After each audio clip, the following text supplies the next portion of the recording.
All right. Well, again, good morning, good afternoon. Welcome. Thank you for joining us today at our webinar with Community Brands and Scale Hub. We're really excited. My name is Amanda Safter. I'm the Managing Director of Global Events and Member Services here at IAOP. And let me go ahead and introduce IAOP CEO, Debbie Hamill. Thank you, Amanda. Thanks to all of you for joining us today. Again, we have the privilege of bringing you information you can use right now. And during these challenging times, more than ever before, we know that flexibility is critical to success. So today, Kendra Foss, Product Manager at Community Brands, and Dan Dubner, CTO and co-founder of Scale Hub, will take us through how Community Brands was able to overcome their greatest challenge by implementing Scale Hub's crowdsourcing solutions.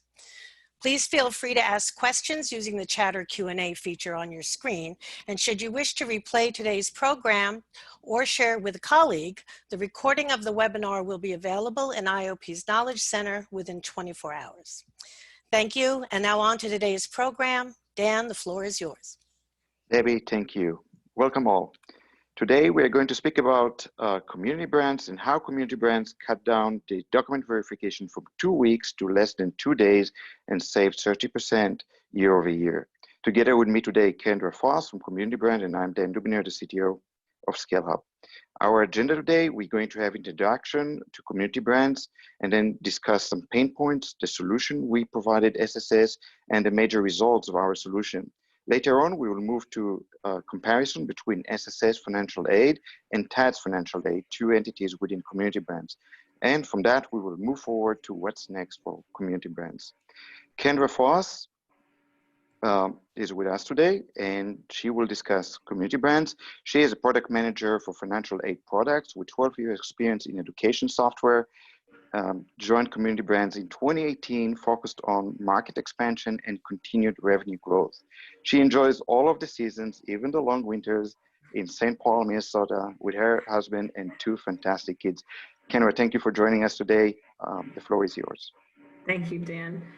Yes, it's already very cold here in Minnesota, so you can't see, but I have a blanket over my legs. It's already cold. It's not winter yet. Thank you for allowing me to come and present to you all today. We're here at Community Brands, an organization that's focused on helping passionate people and very purpose-driven organizations similar to IAOP make a difference in how they work with their communities. The way we do that here at Community Brands is through 4 different verticals. So we have software solutions that serve private K-12 here in the United States, public and private, primary and secondary education in the UK. We have solutions for nonprofits, so that kind of runs the gamut of fundraising tools and event management. We have solutions for associations, just like AAOP. Thank you for hosting us today. And then also we have solutions for churches. And all of these software kind of are the back end kind of nitty gritty work that's not, you know, the mission of these organizations, but it's how they get their job done. It's why I jumped on to Community Brands. I'm a software nerd, but I do enjoy feeling like I'm having a difference in all of these different areas. So what we're focusing on today, and where really I've seen the biggest impact to the Scale Hub services, is here in our K-12 vertical. So we have 9 different brands within the US K-12 market. The 2 that we're really going to focus on today are TADS. TADS has a variety of tools for our private schools. But they have a specific financial aid solution. And then the other one is our school and student services, which we call SSS. So as you hear me say SSS, I'm referring to school and student services, and they are also a financial aid provider. Really where we've seen these 2 brands, what's interesting about this whole picture here is that Community Brands is kind of known to have very like software. So they've kind of picked up different brands along the way as the company has continued to grow. And some of these products do the same thing. Some of these brands are essentially the same type of product. So TADS Financial Aid, SSS, they both process financial aid applications. Ravenna and TADS Admissions are admissions applications. Senior Systems and Residence, they are student information systems. So it's not unusual for our company, Community Brands, to have two brands that do the same business. But what we're going to talk through today is really some vast differences and disparities between how TADS Financial Aid is operating and how SSS is able to operate. So it came about in a very unusual way, but ScaleHub is right at the center of it. So it's pretty interesting stuff. Really where our strength is and really what our market is for what private K-12 financial aid is just that we have customers, schools, that are charging tuition for attendance, and they have families wishing to enroll, wishing to send their kid to that school. And oftentimes the family will need help with being able to afford the private education. And these schools have money, they have a budget, or they have a way of identifying like a sliding scale tuition. There's a bunch of different models, but at the end of the day, they have a process in place for identifying families that need help in order to enroll in the school. So that's help with the tuition specifically. So it comes in the form of a grant in the most basic sense, or as a discount on tuition. The cycle is pretty basic and consistent. It's fascinating that COVID-19 has completely disrupted our normal cycle. But this is what it looked like until COVID-19. Schools will have that money to distribute. They'll be seeking enrollment. They'll be seeking people to apply to their school. The families that are applying will need help with the tuition, so they'll apply for financial aid. They'll do that by filling out an online application. They then have to upload documents, and this is where SSS and TADS Financial Aid come in, is with this online application, and then with the platform for them to upload those documents. ScaleHub then squeezes in here to our cycle and picks up and verifies those documents. We have a stolen saying, that was one of the presidents, trust but verify.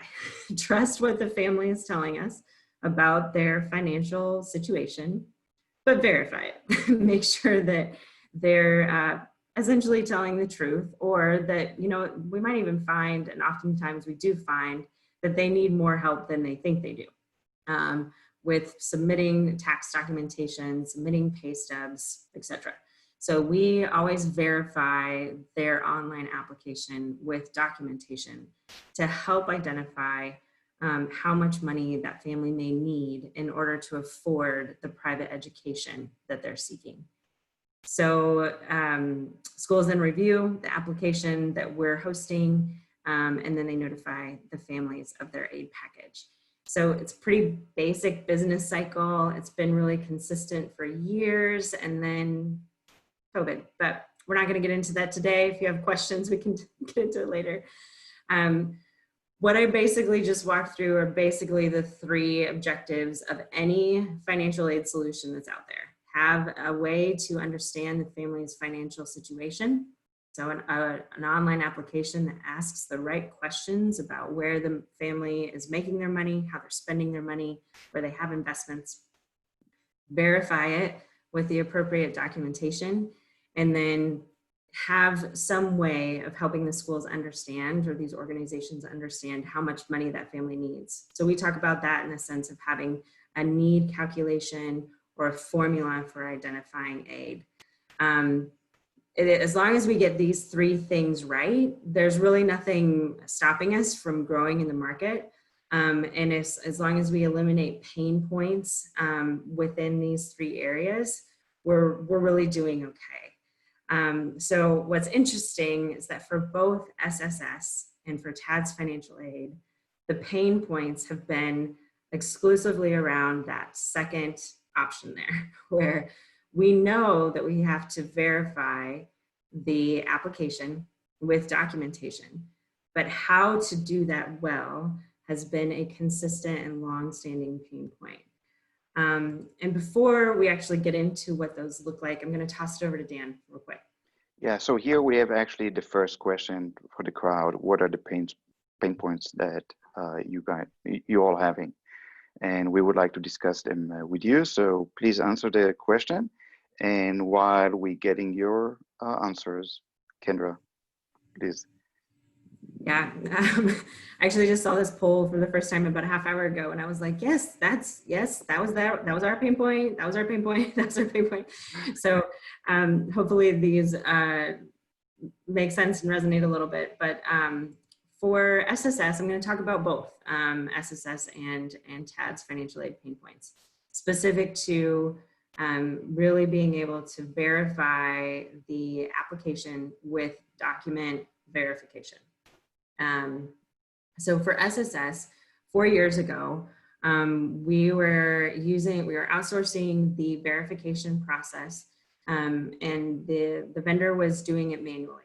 So they were opening up the document and manually keying it all in.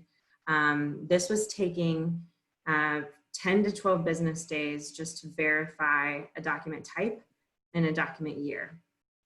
Within both of our solutions for financial aid, we're very specific about our document requirements.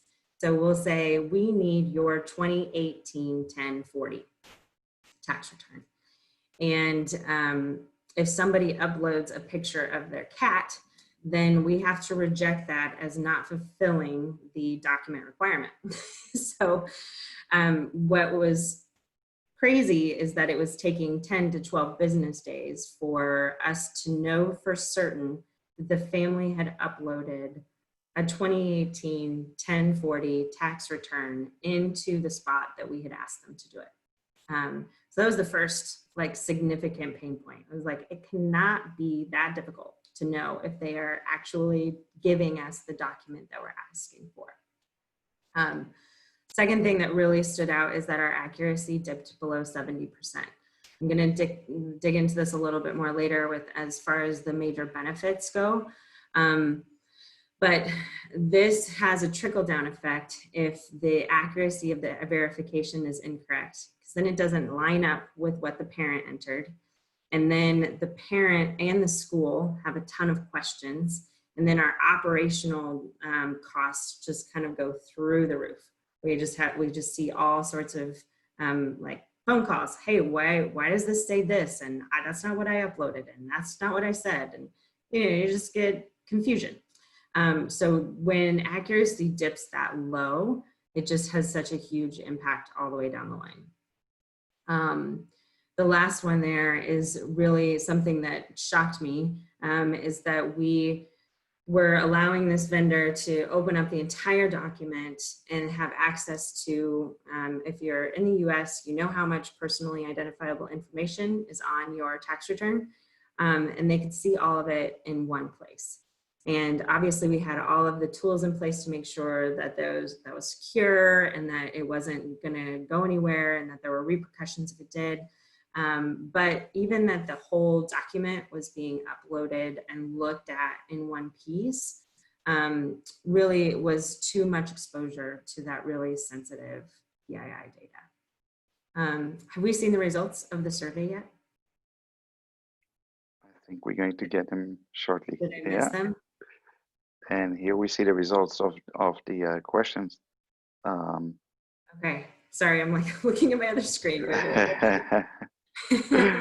So we can see that for the most part,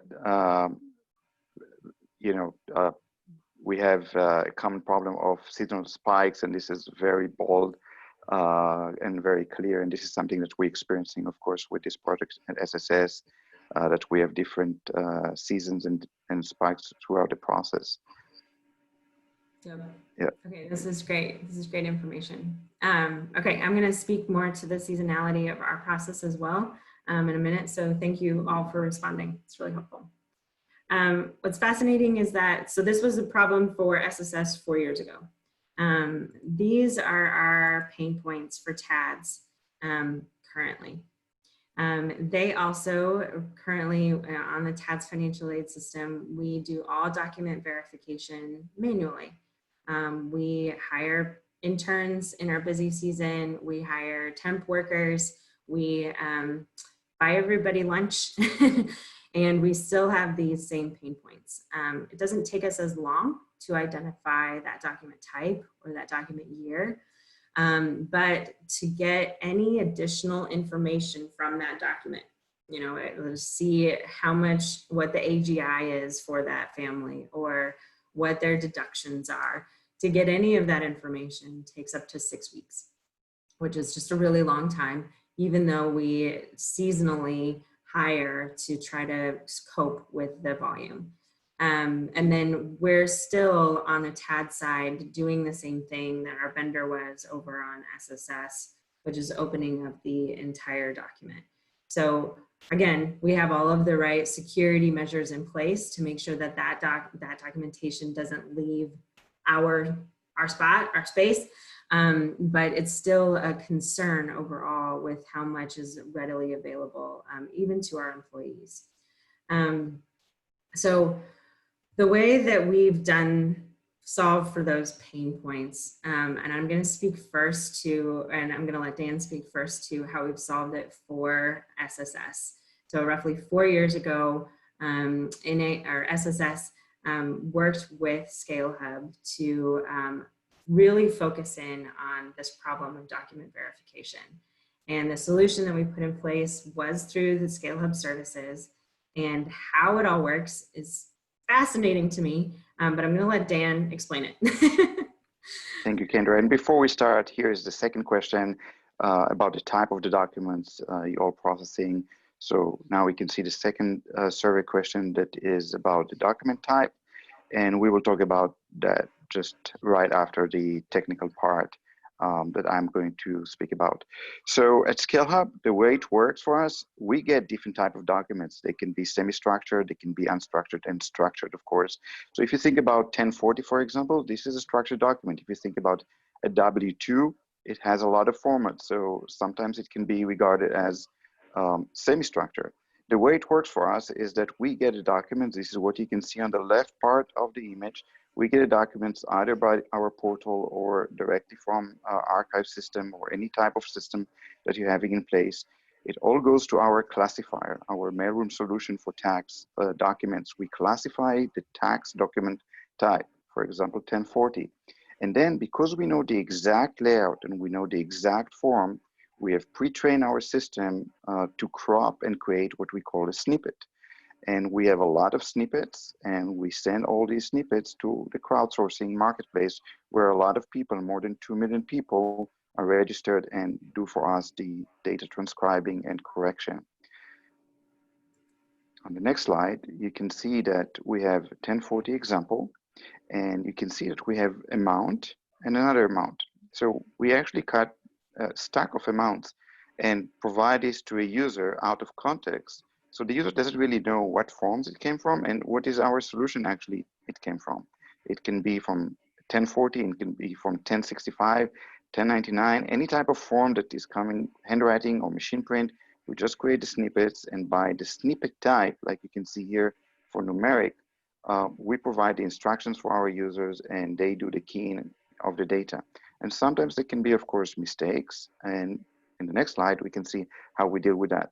So the way it works for us is that we start with 2 users, sometimes putting some OCR and AI technology. And if we have some discrepancies between the first 2 users, we bring a third user. As you can see here, the first and the second user had a discrepancy that was resolved using the third user.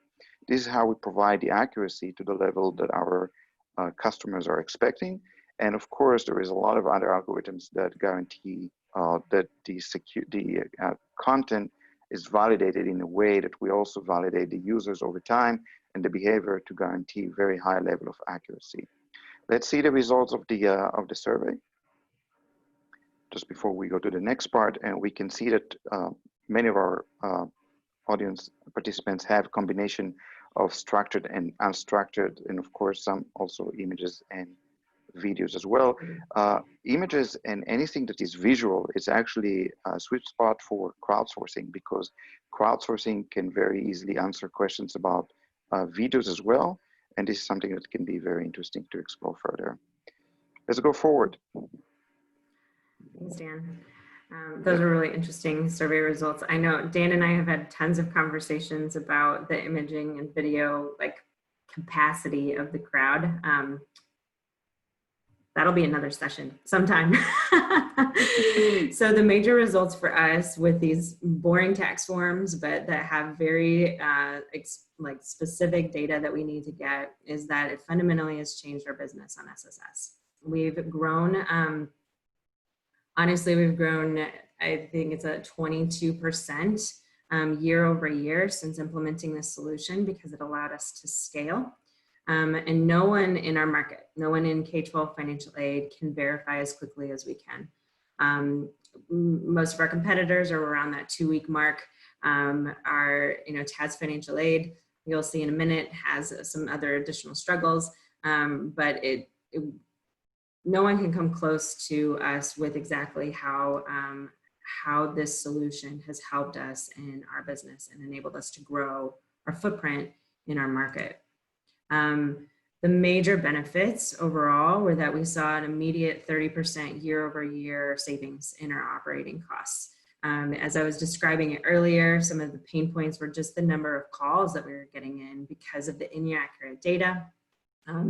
We saw a support volume decrease. They were able to take on other projects. They were able to do other things. We were able to provide more efficiencies in the other parts of our business, because they were no longer chasing down a document, or chasing down, uploading a correct document, or trying to figure out why it was verified incorrectly, or why it still wasn't verified. So all of those things helped contribute to just a really a faster turnaround time and a dramatic increase in savings for how we operate as a financial aid processing solution. The benefit overall to our customers was that they are much more able and much more quickly able to identify how much money they can and should give to these families that are applying for aid. Every day that it takes for us to verify a document is a delay in that school being able to tell that family if they should enroll and how much aid they're going to get if they do. And those are big decisions for families. The reason I keep kind of referring to COVID-19 is that we've seen just a huge spike in the number of financial aid applications just over the summer. Families that have never applied for aid before are applying now because of the way the economy has shifted. And it's just changing how schools have to figure out, okay, can we afford bringing this family on? And do we have the money to really help them stay enrolled in our school? So as we gain efficiencies in document verification, the trickle down effect is student access to education, private education. So it was a huge win for us overall, and we've continued to see it improve our business and our but just overall our options for helping our schools. That's on SSS. What we're going to do now is I want to do a little bit of comparison between what the solution on SSS through Scale Hub has helped us with, where TAS Financial Aid does not have these tools through Scale Hub, that does not have the integration, it does not have the crowd backing it up. And we're gonna, I think, throw in, is this where we're doing the third poll? The third question. What kind of solutions are you currently using for processing your data? and we will discuss the answers right after this topic. Yeah. So tell us how you're doing it. I'm really interested to see. For SSS, obviously we're using ScaleHub, and for TADS financial aid, it's really that fourth option there, that manual data entry and verification. So the way that this has looked over the years is that with hiring all of these people and bringing all these people into TADS financial aid, we kind of run around in the first quarter of any year. Doesn't matter if it's Q1 of 2020 or 2021 or 2017, just consistently in Q1 is when we're the busiest. And TADS folks kind of run around like chickens with their heads cut off. We all just are so busy, and it feels like there's so much work and it's never gonna get done. Because of that, even just office vibe, there was always this perception that TADS was doing a lot more volume, had more applications coming in, obviously had more documents coming in. There was just a lot more that was happening on TADS than on SSS. Well, we ran the numbers because they were like, Kendra, do we really need two solutions that do the same thing? So started digging into just really how these two systems were operating.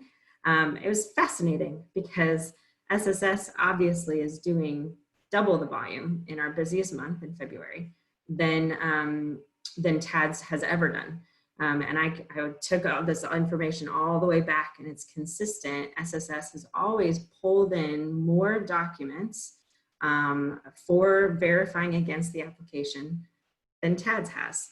But then if you look just like at the office, it seems like TADS would have more volume. That's the volume piece. Speed.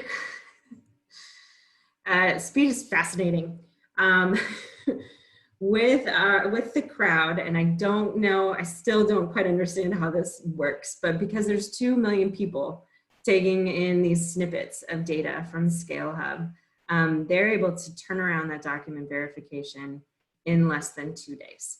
And it doesn't matter what volume we throw at them, it stays at less than 2 days. On TADS, as the applications come in and as more documents come in, the wait time and the verification time just keeps growing.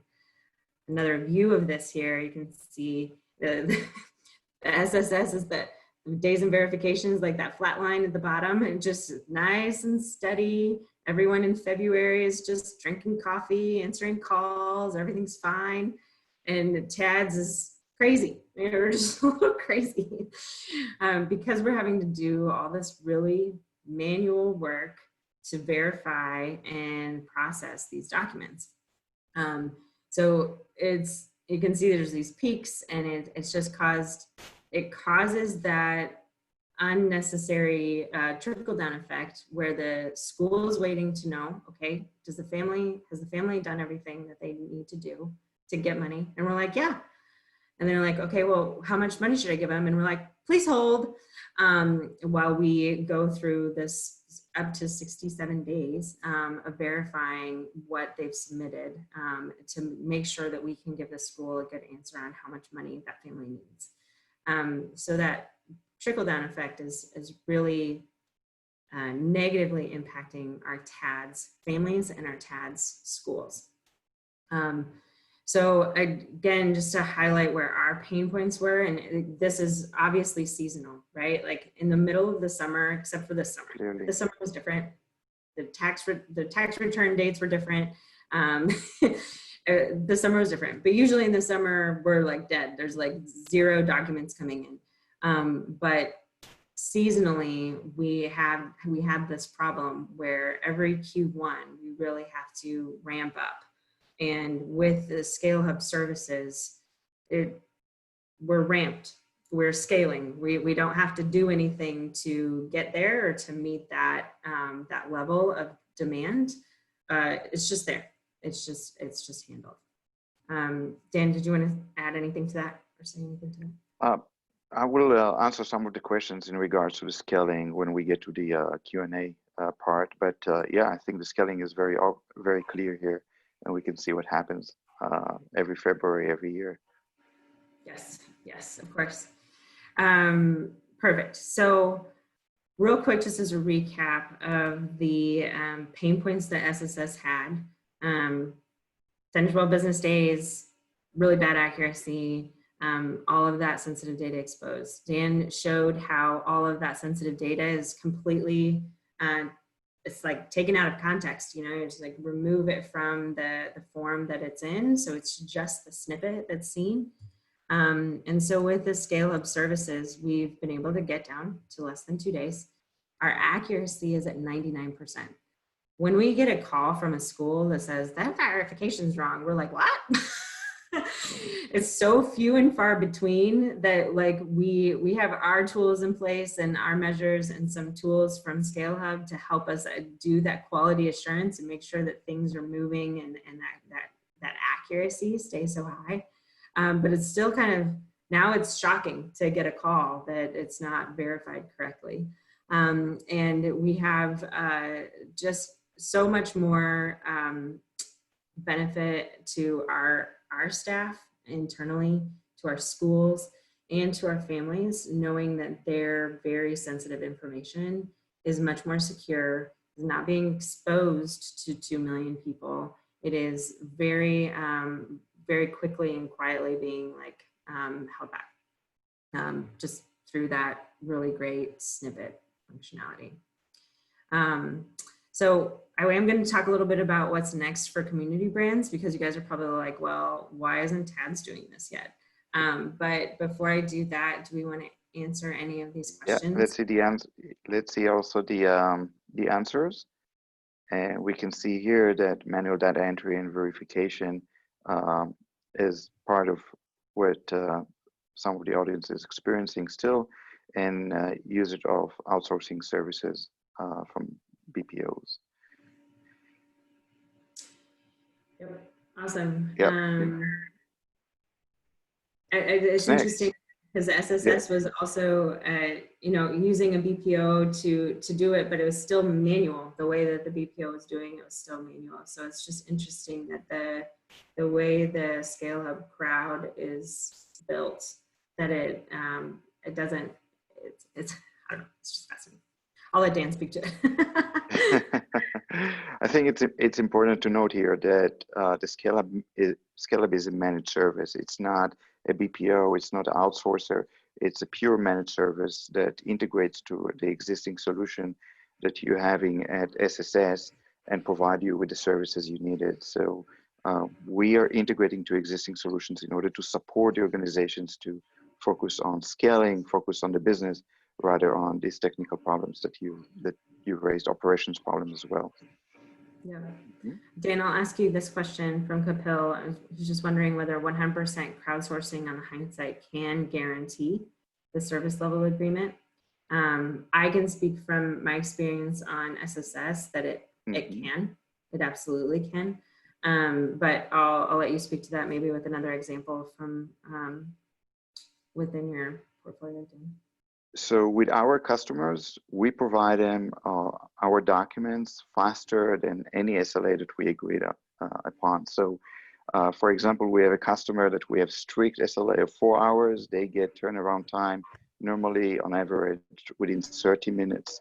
So all the SLAs so far we have met on time. Also with you for almost 4 years now, we have met all the SLAs ahead of time. With more than 99% accuracy and much less than the 24 hours. Sometimes, if it's all automatic and there is a very limited amount of data to be keyed in, the document can be processed and the parents can get a response probably within minutes, maybe some limited hours. If we can guarantee the SLA, yes, we can guarantee. In fact, we are utilizing different marketplaces. So even if there is a problem in one marketplace, that's not a problem. Scale Hub has a patent pending application for load balancer between marketplaces in order to guarantee that we always have people, we always can meet any SLA and rapidly scale our system. So one of the questions we had was about scaling. Yes, we can scale our system very fast because there are always users, there are always people that can work for us and do the work together with us, so we can scale very fast. Our hardware is on AWS cloud, scales very fast, and answer our needs for the SLAs. Yeah, maybe we can talk about some of the other questions. Would you like to talk about what's next and we go to the questions, or how Sure. would you prefer?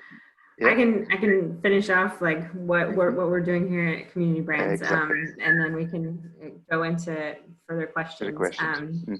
But definitely once I finished up this analysis, and Dan and his team really helped me like dig into, you know, the differences between what was, you know, what was really happening with our documents on the SSS side. And then it was like digging through a dirty basement trying to find all of this stuff on chats.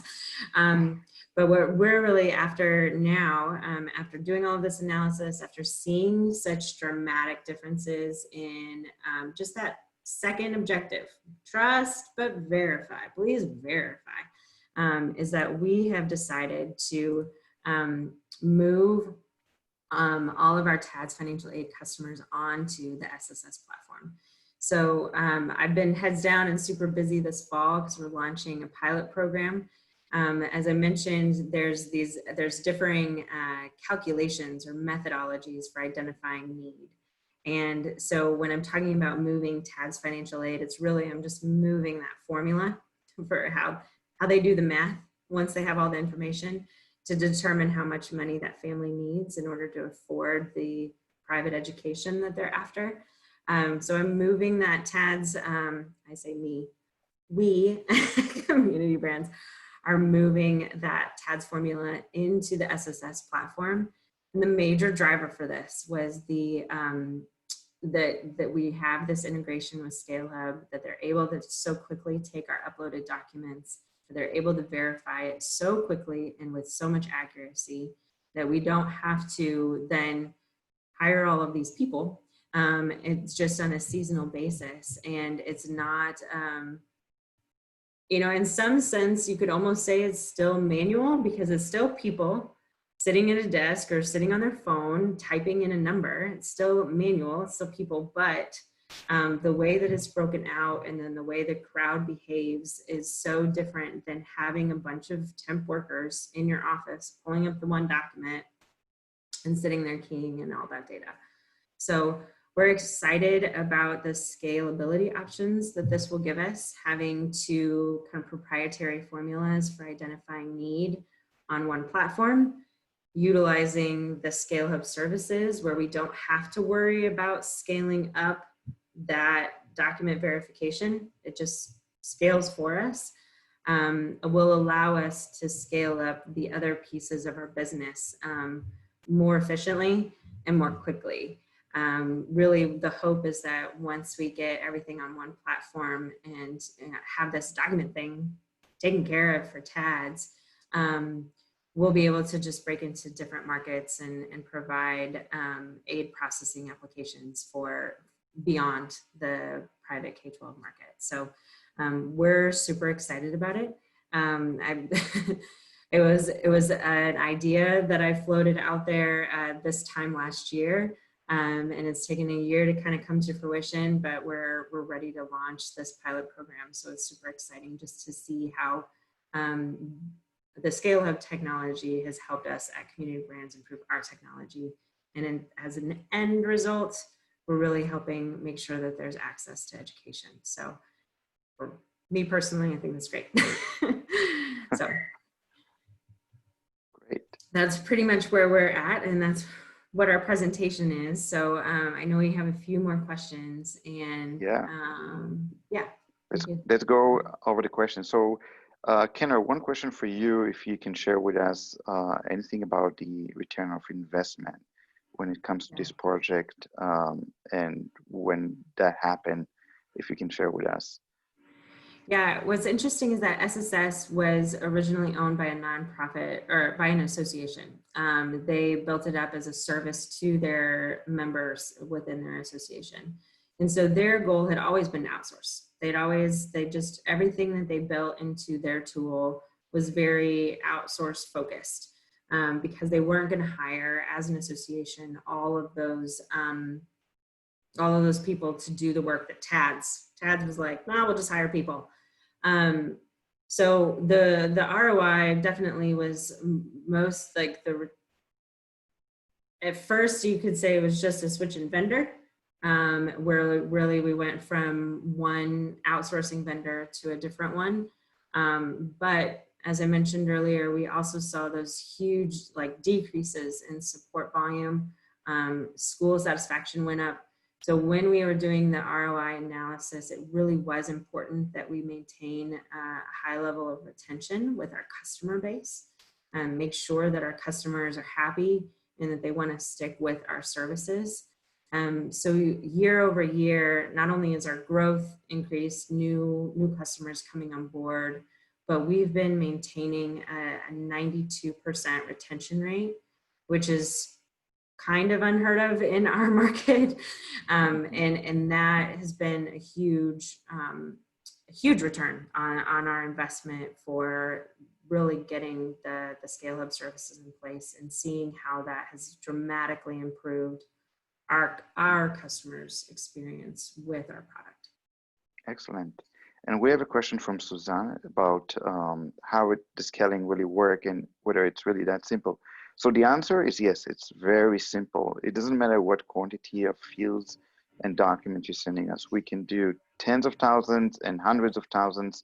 Doesn't matter. We can process just spinning more machines, having our engines in place, having users waiting for us, and then we can process much more. So it's pure cloud native solution that can scale up and down without any constraints with what we have experienced so far.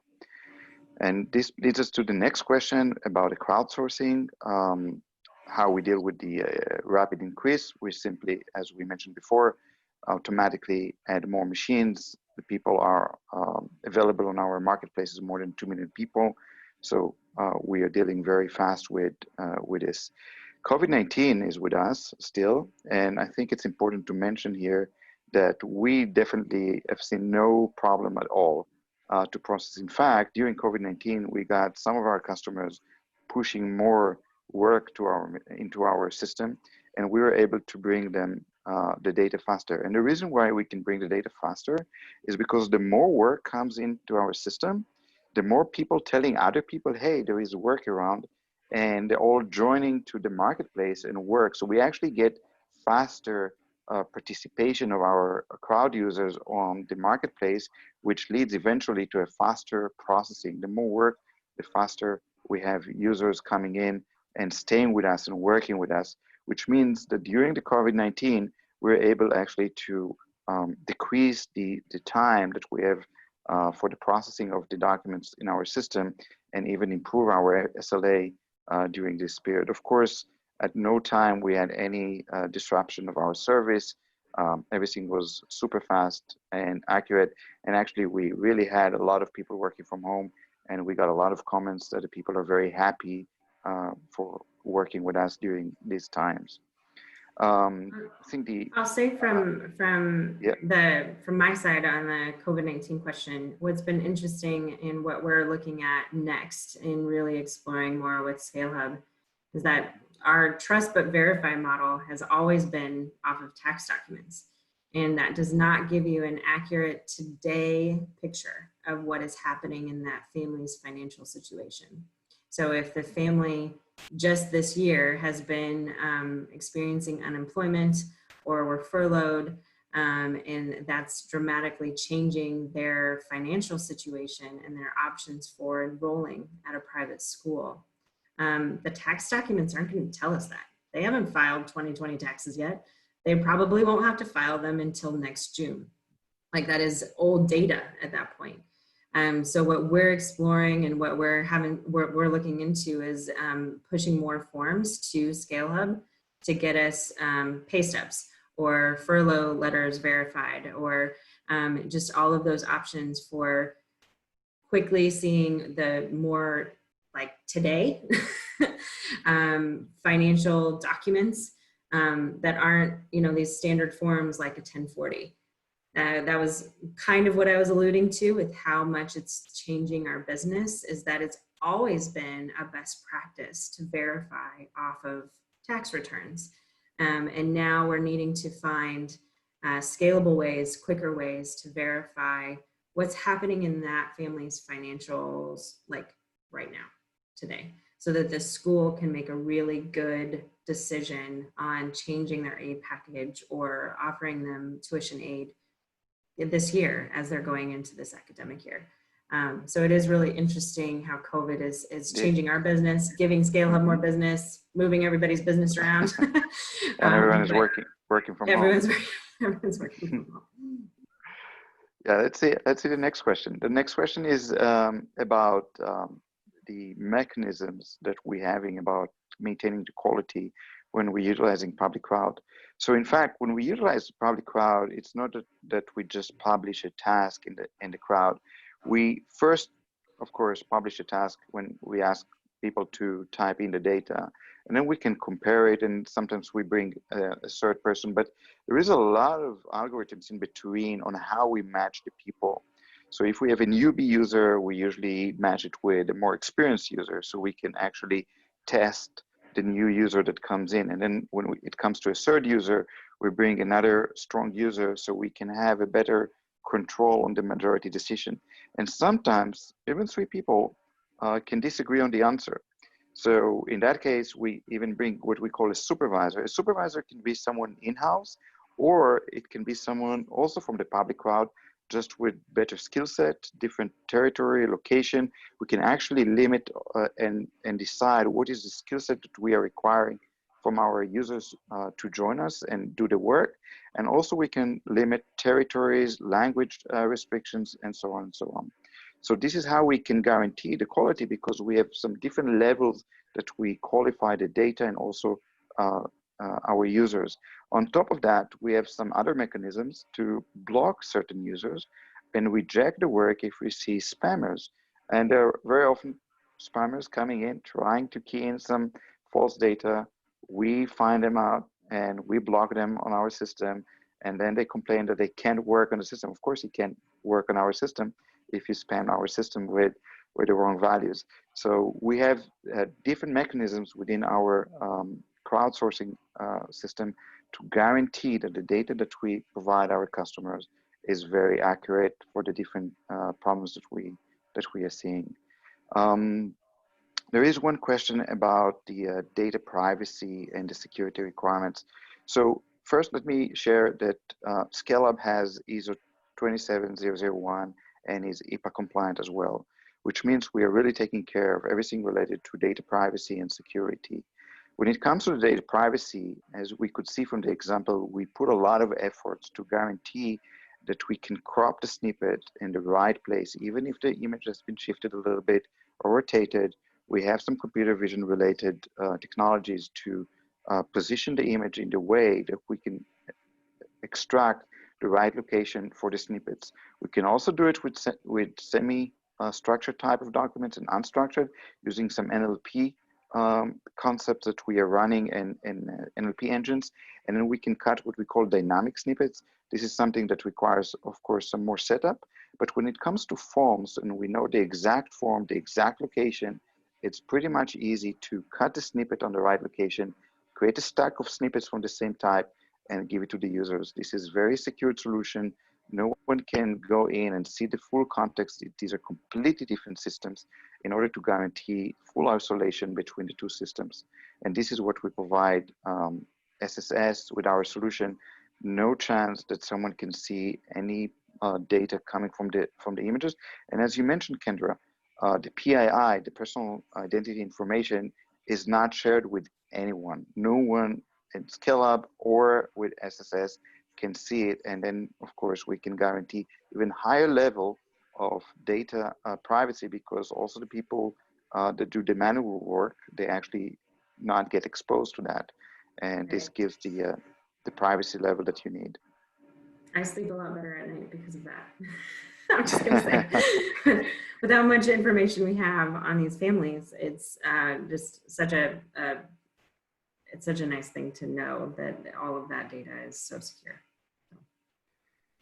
And we have one question about the heads up for the process. So it varies. It depends on the type of the documents we're having. So if we have forms, this is pretty easy. It's a short setup, something that we can come up with a solution, sometimes just in a couple of days, and we are good to go. And of course, we engage the crowd on a catalog of fields that we already predefine in our system. And this can wrap up very fast, and we can have a solution very fast. When it comes to more complex scenarios with unstructured documents where we need to do some dynamic snippeting, this is where some more professional services and setup is required, because of course this is a unique scenario that we need to come up with a solution that guarantee the data privacy. And this is something very important for us. This is why we need to do some more tests. We also have sometimes some restrictions for territory, for example, because of a government contract related project. And this of course requires also some testing to make sure that we have enough users within that territory. Territory can be a specific state, entire land like the United States or Europe, in order to be compliant with GDPR, for example. This is something that we can do as part of our setup, but it takes more time in order to test the scenario and making sure. So it varies, of course, between project to project. And when it comes to forms, you can bet that it's very fast. And you can see whenever you tell us to add another field, or there is a new form coming from the government, a new 1040 that is got changed almost every year in the past couple of years. We also amended that pretty fast without any problem on your end to get you the data that you needed. Yeah, I'll say from my experience working with ScaleHub on this specifically on the process, new forms have taken like maybe 2 weeks. And it all does depend, as Dan mentioned, on the complexity of the form and whether or not it's like a standard form, it's always going to look like that, or whether it's, you know, something that like a W-2 can kind of take on different forms but has standard boxes. And then we, you know, I just asked our project manager the other day if I added a bunch more fields to a form that we already verified, but wanted more fields verified off the form. He was like, oh, just give us a day. And I was like, yes. So yeah, it's pretty great. That's how it works. And the last question we can see here is a question about the private crowd. So the private crowd is something that we can engage together with the public crowd. Private crowd means that you bring your own people, having a username and a password, and you log into our system. And similar to the public crowd, you just have your own UI and interface where you can do the specific fields. Some of the fields are very sensitive. For example, social security number. Maybe we don't want to expose it to the public crowd. Maybe we want to scramble the field before we provide it to the public crowd. So there are different options how to deal with that, but the combination of private and public is something that we can do. We can narrate to the field level, to a page type, any type of requirements that come from our customers. We can maneuver between private crowd and public, and have public start and then move to the private, or the other way around, start with the private and some other things come from the public. This all works for us in our system. Yeah. In another side of our business, within K-12, we have an admissions solution, and some of those forms are submitted, you know, just by being mailed in. So we've been talking a little bit about how to maybe pursue a private crowd to verify those documents and get them, you know, looked at. You know, they're just sort of nuanced and weird, but that has been one of the ways that Community Brands has been thinking about utilizing the private crowd. There's probably a lot of other better use cases and scenarios for how those two could play together. But for our purposes with these financial documents on the financial aid applications, the public crowd has really given us everything that we've needed in order to get the job done well. So. Great. So I think we answered most of all the questions actually. And if there are no more questions, I would like to thank you very much, Kendra, for joining. And I think we'll move it back to Debbie and Amanda. Yeah. Yes, thank you so much. This webinar was fantastic. Really great information. Just to reiterate, we have recorded this. It will be available in about 24 hours. both on our website, and you'll receive it in your email as well. And there'll be a survey after the close of the webinar, but that is it. Thank you so much for joining today. Thank you, Dan. Thank you, Kendra. Look forward to working with you, continue our partnership, and we'll talk soon. Thank you, everybody. Thank you very much. Have a great day. Bye-bye.